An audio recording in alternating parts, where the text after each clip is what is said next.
Já viu aquela fórmula mágica do sucesso? Bom, pois é.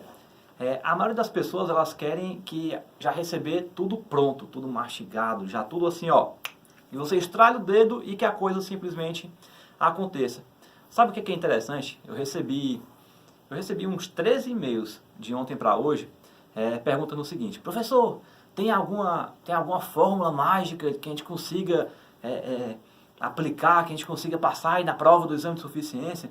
E a resposta é não.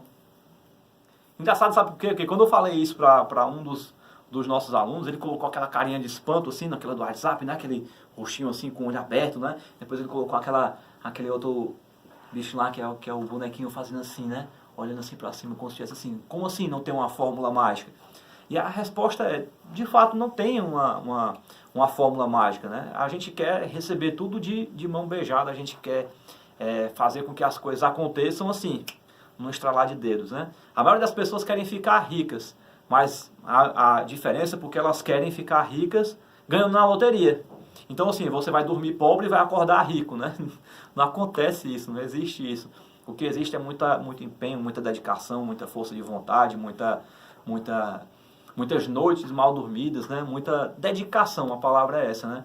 Então, assim, não existe uma fórmula mágica do sucesso, uma fórmula mágica da aprovação, uma fórmula mágica que você vai aplicar e que vai fazer com que você consiga passar aí na prova do CFC.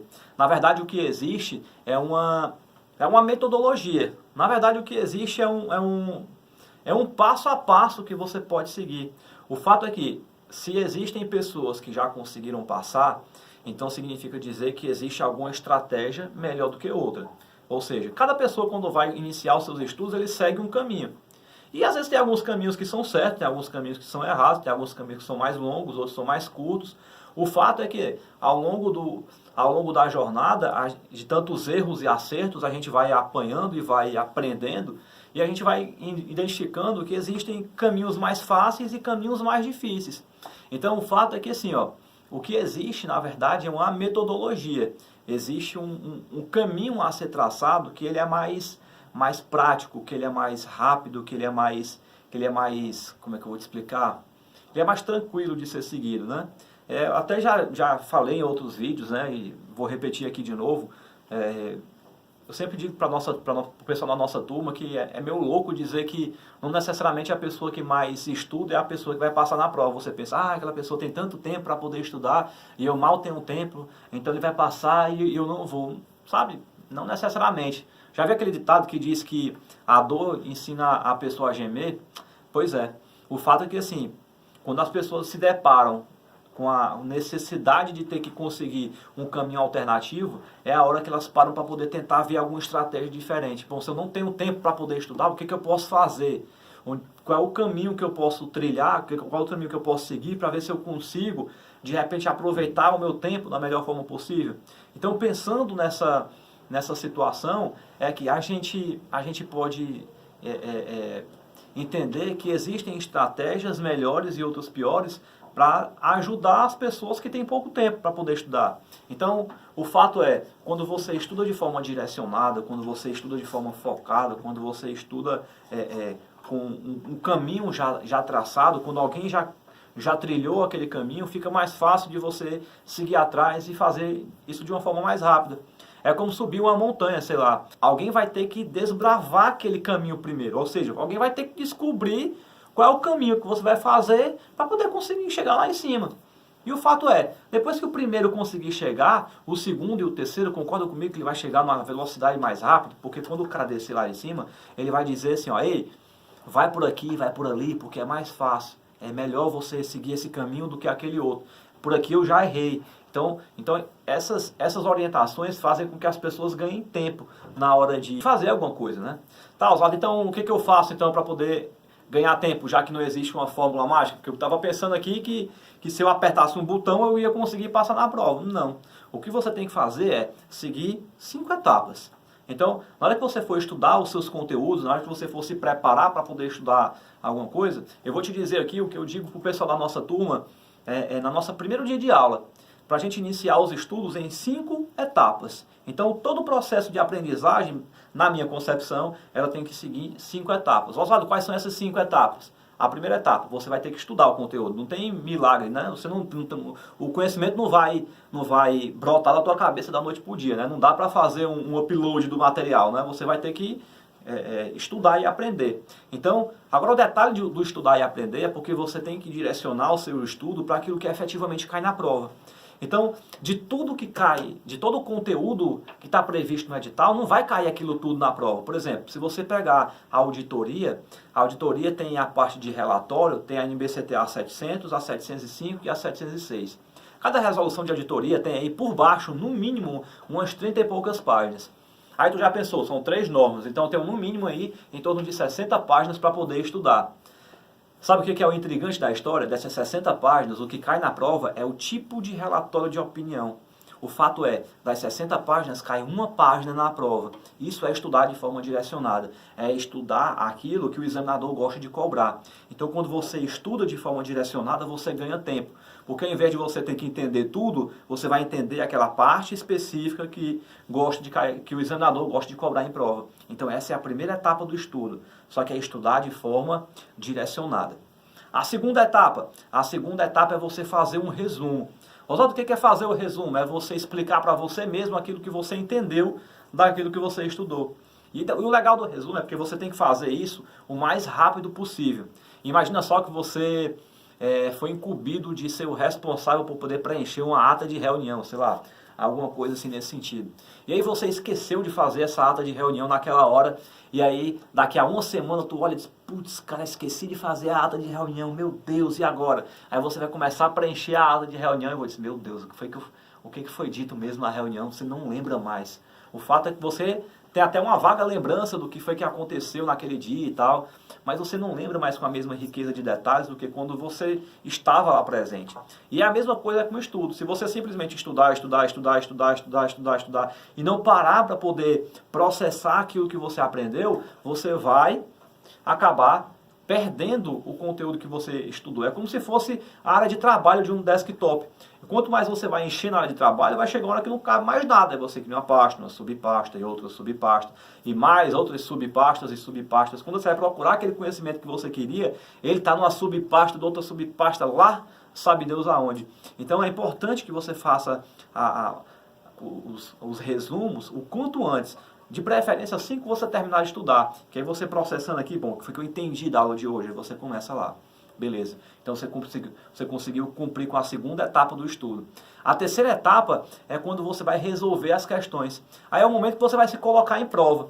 Porque uma coisa é você estar estudando o conteúdo e outra coisa é você se deparar com aquele conteúdo na prova. Porque o examinador é um cara danado, ele não vai colocar a questão de qualquer jeito, ele deve dar uma pegadinha, uma casca de banana, e é importante que você comece a enxergar essas maldades. Oswaldo, que maldade é essa? São as pegadinhas. Você precisa começar a entender quais são as maldades que o examinador coloca na prova.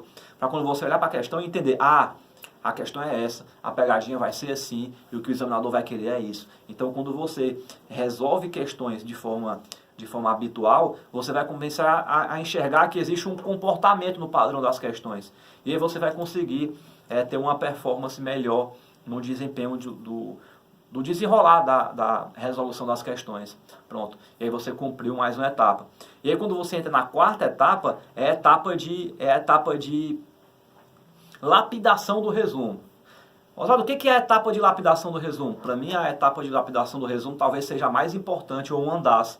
Por quê, Oswaldo? Porque na lapidação do resumo, você vai pegar o resumo que você tinha feito e vai confrontar com as questões que você resolveu. E aí você vai ver que tinham pegadinhas que estavam lá nas questões que não estavam no seu resumo. E aí é a hora de você complementar o seu resumo, que a gente chama de etapa de lapidação. Oswaldo, por que a etapa de lapidação? Porque você vai enriquecer o teu resumo com os conteúdos que caem na prova, com aquelas pegadinhas, aquelas cascas de banana, aquelas coisas que fazem com que a gente erre nas questões.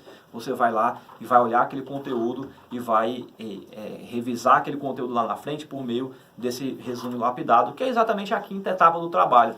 Oswaldo, qual é a quinta etapa do trabalho? A quinta etapa do trabalho é você fazer as revisões. Vixe, Oswaldo, parar para poder fazer revisão, eu mal tenho tempo para estudar, imagina para poder fazer revisão do conteúdo. Mas o fato é, Imagina só que você abriu a televisão e estava lá uma propaganda daquele vestido lindo que você queria tanto comprar. E aí você diz, olha, esse vestido tá massa. Aí você sai de casa, vai ao shopping, chega naquela loja e pergunta, ei, aquele vestido vermelho, vermelho sangue que eu vi na loja, lindo, maravilhoso, traz ele aqui pra mim, por favor. Aí a pessoa vai lá, a vendedora vai olhar pra ti, vai dizer, sim, tem, mas tá faltando. O que adiantou ter a propaganda na televisão, o cliente chegar na loja, querer comprar o produto e não ter o produto? Brincadeiras à parte, na hora do estudo é a mesma coisa. Do que adianta você ter estudado todo o conteúdo, se chegou na hora da prova você não lembra o que foi que você estudou? Adiantou de alguma coisa? Então veja, estudar por si só não é o suficiente. O que é necessário? É você cumprir com as 5 etapas do estudo. E a 5ª etapa é a crucial. Então você tem que parar para poder fazer as revisões. Porque a revisão é o momento que você vai conseguir, como é que eu vou te explicar?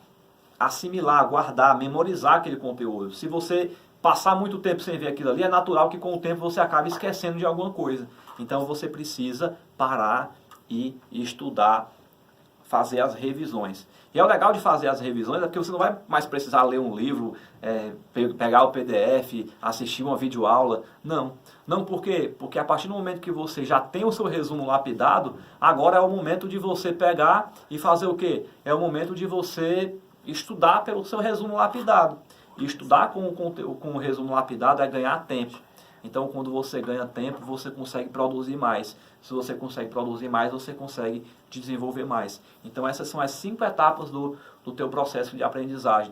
Então, o que eu estou querendo dizer com essas 5 etapas, Oswaldo? É porque não existe fórmula mágica. O que existe é um ciclo de estudo.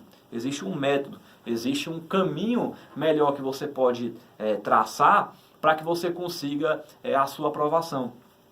Aí você pode estar se perguntando, tá, Oswaldo, mas é complicado estudar sozinho, né?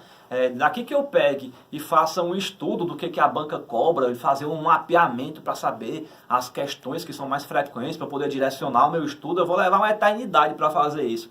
O fato é que talvez isso seja verdade, talvez seja complicado você fazer isso. Mas enfim, a dica de você estudar é estudar de forma direcionada. Então você vai precisar parar para poder fazer o mapeamento da banca primeiro, para que você possa estudar com mais eficiência. Ou, se você preferir, de repente você pode pedir ajuda para alguém. Então o fato é, eu já fiz todo esse mapeamento, eu já fiz todo esse estudo da banca, eu sei o que a Consulplan gosta de cobrar na prova, eu sei o pio das questões que ela cobra na prova, eu sei a frequência como os conteúdos que a Consulplan cobra vêm na prova, então eu fiz todo um estudo, um aparato de como é que a Consulplan se comporta. Sabe aquela disciplina de estatística que a gente vê na faculdade que a gente pensa que não vai servir para nada? Pois é, para mim serviu de alguma coisa. Então hoje a gente consegue fazer mapeamentos das bancas, né? Entender como é que a coisa funciona. E aí, o fato é, se você tá pensando aí em se preparar de uma forma mais direcionada para poder conseguir a tua aprovação no exame de suficiência, de repente eu te indico que você venha aqui no link aqui abaixo e identifique se a nossa metodologia de estudo, se ela atende à tua necessidade. A gente está com as inscrições abertas para a nossa turma do Exame de Suficiência 2019.1. E aí, se você quiser, você pode entrar na turma com a gente. Agora, claro, fique à vontade. Pode ser que a metodologia não seja ideal para você, pode ser que você não esteja preparado, pode ser que esse não seja o seu momento, pode ser que não seja a hora certa. Se você tiver o sentimento de que está na hora de você estudar e de conseguir a sua aprovação, então vai no link aqui embaixo, clica lá. Nele eu gravei um vídeo. E nesse vídeo eu explico como é que é toda a sistemática do curso, valores, formas de pagamento, a metodologia das aulas, enfim. Então você pode dar uma olhadinha lá. E o legal de tudo, sabe o que é?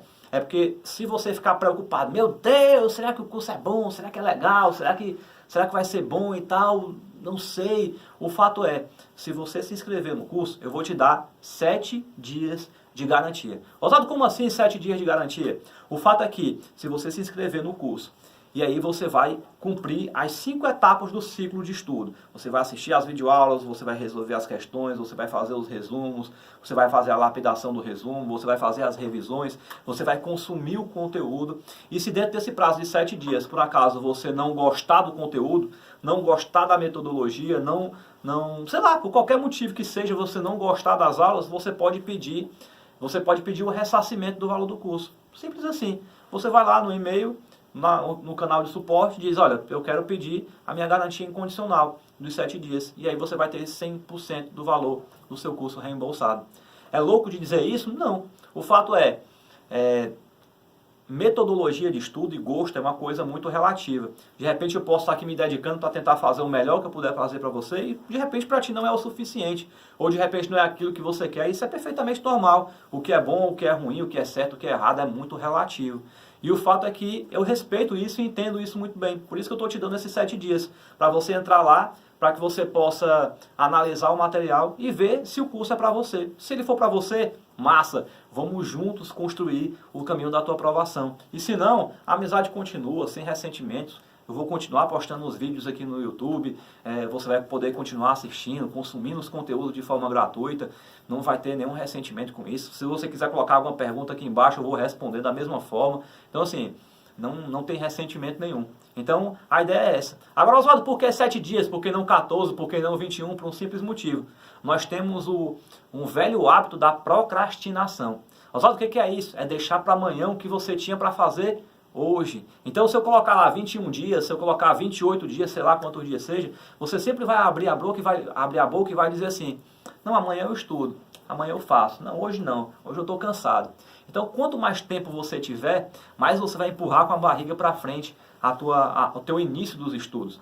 E o fato é que são 14 disciplinas que você tem para estudar, é muita coisa. Então, assim, se você for deixar para começar lá na frente, as chances é que você vai conseguir passar no exame de suficiência, a resposta é que não. Quanto mais tempo você demorar para iniciar os seus estudos, mais difícil vai ficar a tua aprovação. Então a ideia de colocar 7 dias é para que possa te pressionar mesmo. Pressionar para quê, Oswaldo? Para que você possa entender que você tem que iniciar agora. Para que você tenha que entender que eu só tenho 7 dias. Então eu tenho que consumir o máximo de conteúdo que eu puder dentro desse prazo para que eu consiga decidir se eu vou ficar na turma ou não. Então, o link está aqui embaixo, dá uma olhadinha nele, assiste a videoaula que tem lá, e se você gostar, vai ter um prazer enorme e nós vamos juntos construir o caminho da tua aprovação.